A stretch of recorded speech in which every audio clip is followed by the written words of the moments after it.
Mungkin juga kalau di antara kalian ada yang kisah sedikit serupa atau lebih serem lagi, kalian bisa ceritain di bawah. Kita lanjut ke kisah terakhir.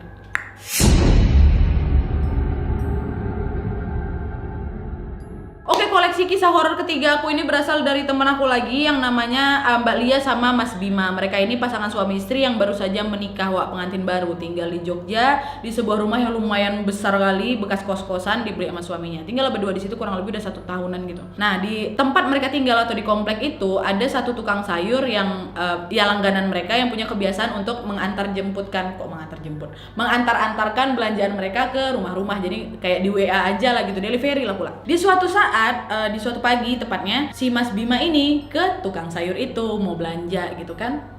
Waktu di situ ya udah basa-basi lah ketemu tukang sayurnya. Mbak nggak ikut Mas, kata kayak gitu. Enggak, Mbak lagi beres-beres di rumah, kata kayak gitu. Oh iya. Mas, itu yang di rumah itu tinggal sama ibunya ya? Kata Mas Kang Sayur. Hah, ibu? Enggak Mas, saya di situ tinggal berdua aja. Loh, enggak Mas, ada kok ibu-ibu yang sering nyapu di situ. Itu ibunya Mas. Enggak, ibu saya nggak tinggal di sini Mas. Ada Mas, saya setiap hari kalau lewat mau nganterin belanjaan orang-orang tetangga itu selalu ngelihat ada ibu-ibu pakai baju merah suka nyapu teras rumah Mas, katanya. Enggak Mas, enggak, saya di situ cuma berdua, saya nggak ada ART juga, kata Mas Bima. Hah, nggak mungkin lah Mas, kata kayak gitu. Orang udah jelas-jelas kok memang beneran ada itu. Aku nggak sekali 2 kali ngeliatnya, hampir setiap hari, kata dia. Enggak Mas, saya yakin banget itu ada ibu-ibu yang sering nyapu teras rumah Mas. Soalnya waktu itu pernah gini, Mbak Lia ini minta tolong si Kang Sayur ini untuk nganterin belanjaan ke rumahnya. Dah kan mau diantar sama si Kang Sayur ini ke rumah si Mbak Lia ini. Belum sampai di depan rumah Mbak Lia kali, jadi kayak masih dari sudut rumah kayak gitu. Si Kang Sayur ini sudah melihat ibu-ibu yang biasanya dia lihat itu bukan dalam posisi sedang menyapu, tapi dalam aduh, aku aja mau menjelaskan posisinya bener ini. Tapi dalam keadaan sedang berdiri di depan teras, megang sapu kayak gini, pakai baju merah bukan kebaya, terus rambutnya terurai gitu, putih uban kan. Berdiri di sini. Dari sudut dan dilihat sama si Mas itu. Mas itu maju, udah di depan rumah, senyum ibu itu. Disenyumin sama ibu itu, disenyum balik lagi lah sama si Mas ini kan.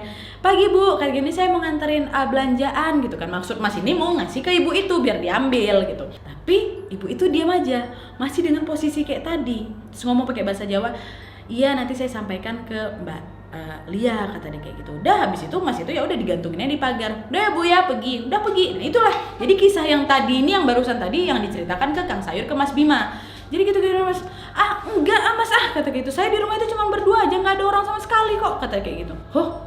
Terus siapa Mas? Nah dari obrolan itu mulai berkembang lah tuh, kembang gini. Enggak kok, saya cuma di rumah. Terus jangan, barulah Mas itu menyadari sesuatu. Dimana gini, oh Mas pantesan iya kali ya Mas ya itu bukan manusia. Kenapa? Karena setiap kali Mas itu menganterin pesanan pagi-pagi gitu kalau misalnya dia lagi lewat di depan rumahnya Mas Bima dan Mbak Lia itu, ya udah lagi dalam keadaan biasa aja kayak jalan gitu kan, komplek nggak bisa ngebut kan, jalan ngeliatin rumah-rumah gitu kan, dia pasti selalu secara tidak sengaja ngelihat ibu itu lagi nyapu, ibu pakai baju merah ini nih, nyapu lah di teras, set gitu. Tapi Mas, kata Kang Sayur, kalau dalam keadaan saya, karena dia memang dia lewat secara tidak sengaja, dia lihat ibu itu lagi nyapu dalam keadaan tidak sengaja ya, maksudnya nggak niat untuk melihat ibu itu. Tapi Mas, kalau seandainya saya ini dalam keadaan kayak pengen lihat ibu itu, jadi misalnya kayak 2, 3 atau 4 rumah sebelum rumahnya Mbak Lia, si tukang sayur ini udah ngebatin, ibu itu lagi nyapu nggak ya, kayak gitu. Pokoknya dia udah kepikir aja soal ibu itu di pikirannya, di batinnya. Kalian tahu kalau setiap kali dia udah di depan rumahnya Mbak Lia, ibu itu selalu dalam posisi berdiri sapu tadi, terus senyum. Bukan dalam keadaan menyapu seperti yang biasanya Mas ini lihat dalam keadaan tidak sengaja gitu. Jadi seolah-olah kayak pengen menyambut gitu. Kayak seolah-olah dia tuh tahu kalau si Mas itu pengen ngelihat aku.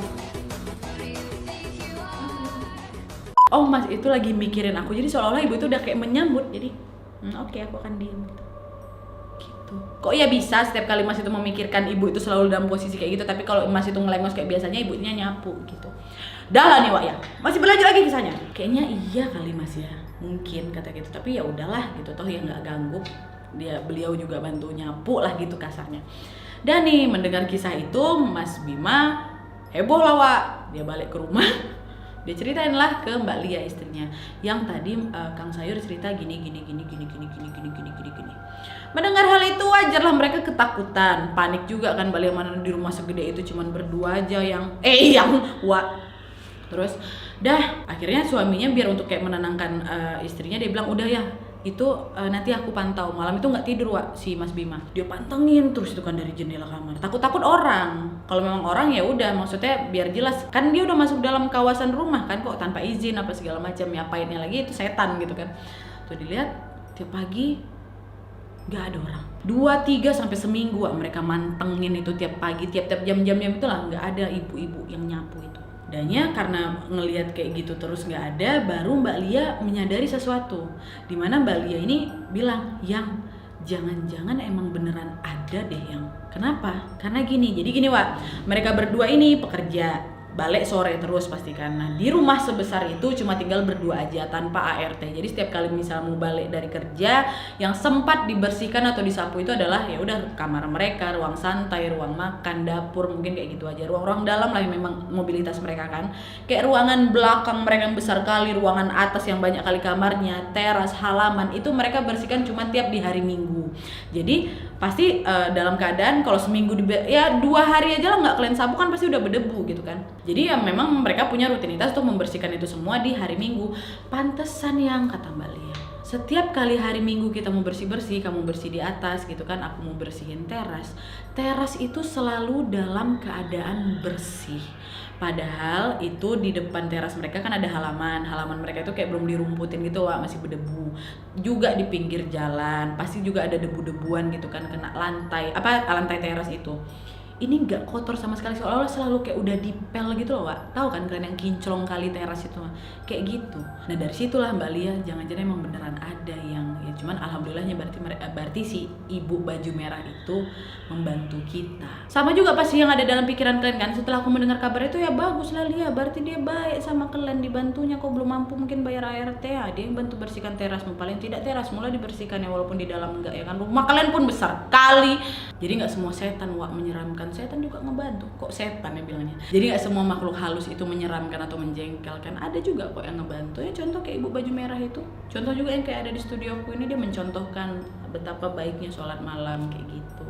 Cuman yang nggak bagus tadi, yang tadi tuh yang bikin kawannya terjatuh, yang udah tahu kan, yang itu kan serem ya. Oke Wak, jadi itu tadi 3 dari koleksi cerita horor aku yang bisa aku sampaikan ke kalian. Kalau misalnya kalian tertarik dengan segmen seperti ini, jadi ya mungkin di sebulan sekali atau 2 bulan sekali lah kita rutinkan untuk menceritakan cerita-cerita yang mungkin aku alami sendiri. Terutama untuk Wawa nih yang mungkin ada juga kisah-kisah horor yang Nat ini menarik kali. Aku nggak tahu mau cerita ke siapa, tapi aku pengen ini menjadi juga salah satu koleksi cerita horor kau sama kawan-kawan yang lain. Boleh kali Wak. Tapi sebelum aku kasih tahu nanti mau dikirimnya di mana, kalian komentar dulu nih, kalian setuju atau enggak. Kalau setuju kalian boleh like atau boleh komen juga di bawah untuk ini dirutinkan. Kalau nggak setuju juga bilang aja, tapi jangan di dislike videonya ya, nanti turun performa aku. Tulis aja Wak, nggak usah lah Wak yang biasa-biasa aja, atau Wak ayo Wak lanjutkan, aku ada kisah horor yang akan aku sampaikan. Nanti kalau memang kalian udah setuju, baru nanti aku kasih tahu di mana tempat kalian bisa ngirimin cerita horor kalian. Yang jelas aku akan memfilternya lagi. Yang jelas aku akan memfilter lagi mana yang menarik, mana yang menyeramkan pastinya, yang bisa nanti aku suguhkan ke Wawa lainnya. Gitu gak ya? Pokoknya dari dulu untuk konten hari ini, baik apa tidaknya, bagus apa tidaknya, mau dilanjutkan apa tidaknya, tulis semua di kolom komentar di bawah. Gitu gak ya? Oke Wak, jadi sekian dulu videonya. Terima kasih yang sudah menonton. Hari ini aku pakai Kiara Lilac. Udah ada belum kalian? Kalau belum, boleh langsung klik aja linknya di description box di bawah. Bulan puasa bentar lagi. Ini aku nggak tahu ini uploadnya kapan ya. Kayaknya udah masuk bulan puasa apa belum. Kalau memang udah bulan puasa berarti udah kena promo ini harusnya. Tapi kalau belum ya tunggu aja. Pokoknya di Ramadan pasti akan ada promo-promo dan giveaway pastinya. Gitu ya. Terima kasih yang sudah memiliki koleksi Pashmina Shalita Bena de Ongara. Terima kasih.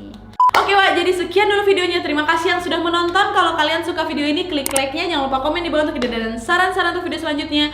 Jangan lupa nyalain notifikasinya supaya kalian tahu kalau aku upload video baru. And as always, jangan lupa untuk klik tombol subscribe supaya kalian kawal aku sampai 3 juta. Supaya kalian juga tahu informasi menarik dan menegangkan dari channel aku.